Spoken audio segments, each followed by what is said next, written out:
नमस्कार, आपके साथ मैं हूं ऋतिक सविता। स्वागत है आपका नेक्स्ट 9 न्यूज पॉलिटिकल बाइट की खास पेशकश आज की बात में। और आज की बात में हम चर्चा करने वाले हैं रामपुर सीट को लेकर कि रामपुर सीट पर इस बार क्या बवाल मचा हुआ है। पूरा इतिहास, पूरी कहानी सब कुछ जानेंगे इस खास वीडियो में, इस खास प्रोग्राम में। देखिए, रामपुर विधानसभा सीट समाजवादी पार्टी और आजम खान का गढ़ रही, ये सब आप भली भांति जानते हैं। और आप ये भी जानते हैं कि रामपुर का इतिहास क्या रहा है। इस बार भी बीजेपी के खिलाफ सपा के टिकट पर आजम खान के करीबी आसिम रजा मैदान में है। वहीं दूसरी ओर बीजेपी की आकाश सक्सेना उनको कड़ी चुनौती दे रही है। लेकिन लोकसभा उपचुनाव के नतीजों पर गौर करें तो कई राजनीतिक पंडितों का मानना है कि सपा पार्टी यहां यानी कि रामपुर सीट पर पहले से बहुत कमजोर हो गई है। लेकिन अगर इन कयासों के बीच रामपुर विधानसभा सीट पर सपा की हार होती है तो इसके अलग राजनीतिक मायने होंगे। वहीं आजम खान के पॉलिटिकल करियर पर कई सारी चर्चाएं चल रही हैं और ये चर्चाएं सियासी घमासान के बीच चल रही हैं। दरअसल योगी सरकार के दौरान आजम खान लगातार मुश्किलों में घिर रहे हैं। इस दौरान करीब 90 मुकदमे उनके खिलाफ दर्ज किए गए हैं। इसके अलावा सपा नेता आजम खान करीब 27 महीनों तक जेल में भी रहे हैं। सुप्रीम कोर्ट से अग्रिम जमानत मिलने के बाद रिहा हुए हैं अभी आजम खान, लेकिन फिर भी उनकी मुश्किलें खत्म होने का नाम नहीं ले रही हैं। बात यही खत्म नहीं होती है। विधानसभा चुनाव में आजम खान ने विधायक बनने के बाद लोकसभा सीट से इस्तीफा दिया था। जब आजम खान जेल से बाहर आ गए तभी रामपुर लोकसभा का उपचुनाव हो रहा था। तब भी आसिम रजा को सपा ने उम्मीदवार बनाया था, लेकिन आसिम रजा चुनाव हार गए। इस हार को सपा के गढ़ और आजम खान के घर में बीजेपी की बड़ी सेंधमारी के तौर पर देखा गया। राजनीतिक विश्लेषज्ञों का मानना है कि आजम खान अपने गढ़ में कमजोर पड़ गए हैं। दूसरी ओर आजम खान जब जेल से बाहर आए तो अखिलेश यादव के साथ उनकी नाराजगी की खबरें भी काफी चर्चा में हो रही हैं और काफी चर्चा बढ़ गई है कि क्या अखिलेश यादव आजम खान से नाराज है। क्योंकि देखो, आजम खान ने साफ तौर पर अखिलेश यादव से ये कहा है कि आप रामपुर मत आइए। इसका मतलब क्या हो सकता है?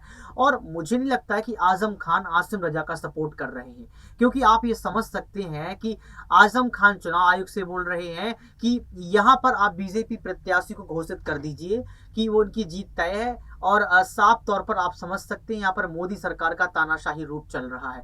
देखिए, एक बात करने का तरीका अलग होता है, लहजा अलग होता है, लेकिन आजम खान जब चुनाव आयोग से हाथ जोड़कर इस चीज की अपील करते हैं तो कहीं ना कहीं आप समझ सकते हैं कि आजम खान आसिम रजा का तो सपोर्ट कर नहीं रहे हैं। और अगर कर रहे होते तो अखिलेश यादव को रामपुर आने से नहीं रोकते। ये जो है खबर सामने आ रही है। कई बार मीडिया से बात करते हुए आजम खान का दर्द भी झलका है। हालांकि इस डैमेज को जल्द कंट्रोल किया गया है। तब दिल्ली में आजम खान अस्पताल में भर्ती थे तो अखिलेश यादव मिलने भी गए थे, जिसके बाद नाराजगी की खबरें पर ब्रेक लग गया था कि अब शायद नाराज नहीं है, लेकिन ऐसा हुआ नहीं।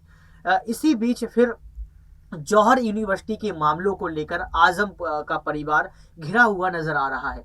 इन सभी मुद्दों के साथ आजम खान का स्वास्थ्य भी लगातार गिर रहा है। जेल से बाहर आने के बाद उन्हें तबीयत खराब होने के बाद 2 बार दिल्ली के सर गंगा राम अस्पताल में भी भर्ती कराया गया। वहीं जब नेताजी का देहांत हुआ तो तबीयत खराब होने के बाद भी आजम खान पहुंचे। इस दौरान आजम खान की तस्वीरों ने उनके स्वास्थ्य की पूरी कहानी बयां कर दी। जी हाँ, आजम खान के स्वास्थ्य की जो तस्वीरें थी वो उसी समय जाहिर हो गई जिस समय वो मुलायम सिंह यादव को देखने गए थे। रामपुर के राजनीतिक इतिहास पर नजर डालें तो उपचुनाव में बीते 45 सालों के बाद पहली बार आजम खान का परिवार नहीं लड़ रहा है। ऐसे में गिरते स्वास्थ्य, गढ़ में हार, मुकदमों से बड़ी मुश्किलें, जौहर यूनिवर्सिटी पर प्रशासन का कसता शिकंजा और फिर चुनावों से परिवार की दूरी ने आजम खान के करियर पर असर डाला है। अब मगर रामपुर उपचुनाव में जो है सपा की हार होती है तो आजम खान को 74 साल की उम्र में अब पॉलिटिकल करियर को बचाने की चुनौती का सामना करना पड़ सकता है, क्योंकि 74 साल के हैं और इसके साथ 9 साल का राजनीति कैरियर खत्म हो गया है। विधायकी चली गई है, उनका टिकट छीन लिया गया है, टिकट डालने का अधिकार छीन लिया गया है। तो आप समझ सकते हैं कि आजम खान का जो अंत हुआ है राजनीति से वो कितनी बेकार तरीके से हुआ है। कहा नहीं जाता है कि कलयुग का आदमी कलयुग में देखकर जाता है, लेकिन ये समझ में नहीं आया कि आज जो है आजम खान पर जो है तलवारें लटक रही हैं। अभी शिवपाल चाचा पर तलवारें लटक रही हैं। हो सकता है कि अखिलेश यादव को भी फंसाया जाए, अखिलेश यादव के भी गड़े मुर्दों को उखाड़ा जाए। हो सकता है कि डिम्पल यादव की पुरानी भाषणों को हमारे समक्ष लाया जाए कि डिम्पल यादव ने क्या वायदे किए, जैसे अरविंद केजरीवाल के वायदे सामने आ जाते हैं और बीजेपी पार्टी उनको हंसकर चुटकी लेती है। मैं साफ तौर पर यह कहना चाह रहा था कि जिस तरीके की तस्वीर अभी रामपुर से सामने आ रही है आजम खान को लेके, मुझे नहीं लगता है कि रामपुर की पॉलिटिक्स पर ये जो है अखिलेश यादव का ध्यान है। देखिए, अखिलेश यादव जो है मैनपुरी की स्टार प्रचारक की सूची जो है बहाल कर देते हैं। इसके बाद मैनपुरी लगातार पहुंच रहे हैं, डिम्पल यादव मैनपुरी लगातार पहुंच रही हैं। राजा भैया का नाम सामने आ रहा है कि राजा भैया भी मैनपुरी पहुंच सकते हैं। चाचा शिवपाल मैनपुरी में ही अपना डेरा डाले हुए हैं। इसके साथ साथ तेज शिद्रा, धर्मेंद्र, तमाम लोग, और इसके बाद आजम खान का भी नाम सामने है मैनपुरी को लेकर। तमाम लोग मैनपुरी पहुंचते हैं क्योंकि 1996 से लेकर 2022 तक जो इतिहास मुलायम सिंह यादव ने कायम रखा था, उस इतिहास को मैनपुरी में अखिलेश यादव कायम रखना चाहते हैं। लेकिन आप रामपुर क्यों नहीं जाते हैं? रामपुर में 1996 के बाद से, यहाँ पर भी 1996 के बाद से आजम खान को कोई हरा नहीं पाया। आजम खान के परिवार से ही यहाँ पर टिकट मिलता था, आजम खान के परिवार से ही नुमाइंदे उतरते थे। लेकिन आज ऐसा हो गया कि आजम खान के परिवार से किसी को टिकट नहीं दिया गया, आसिम रजा को टिकट दिया गया। लेकिन आसिम रजा की तरफ ना अखिलेश यादव का ध्यान है, ना चाचा शिवपाल का ध्यान है। आजम खान तो चुनाव आयोग से हाथ जोड़ रहे हैं कि भाई साहब आप बीजेपी की जो है प्रत्याशी को जीता घोषित कर दो, है ना। तो आप ये समझ सकते हैं कि रामपुर का इतिहास क्यों डुबो रहे हैं, जबकि रामपुर पर एम समीकरण मजबूत है, जिसमें एम समीकरण बहुत मजबूत है। मुस्लिम नेता हमेशा ही आजम खान को पसंद करते आए।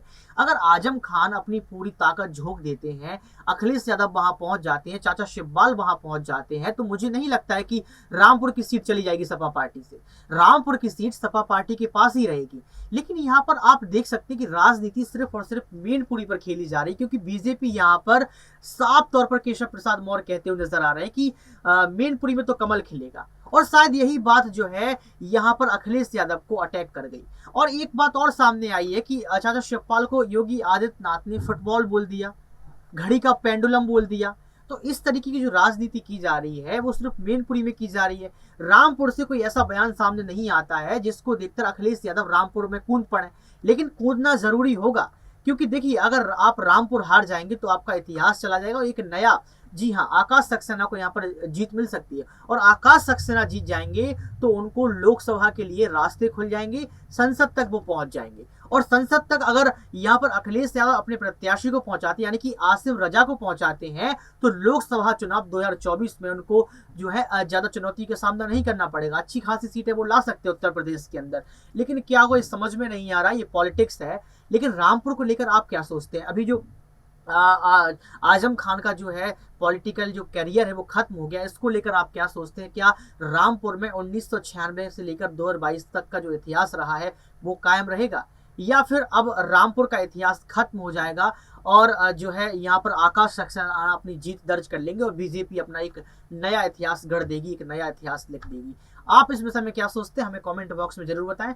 आज के लिए सिर्फ इतना ही। देखते रहिए नेक्स्ट 9 न्यूज पॉलिटिकल बाइट।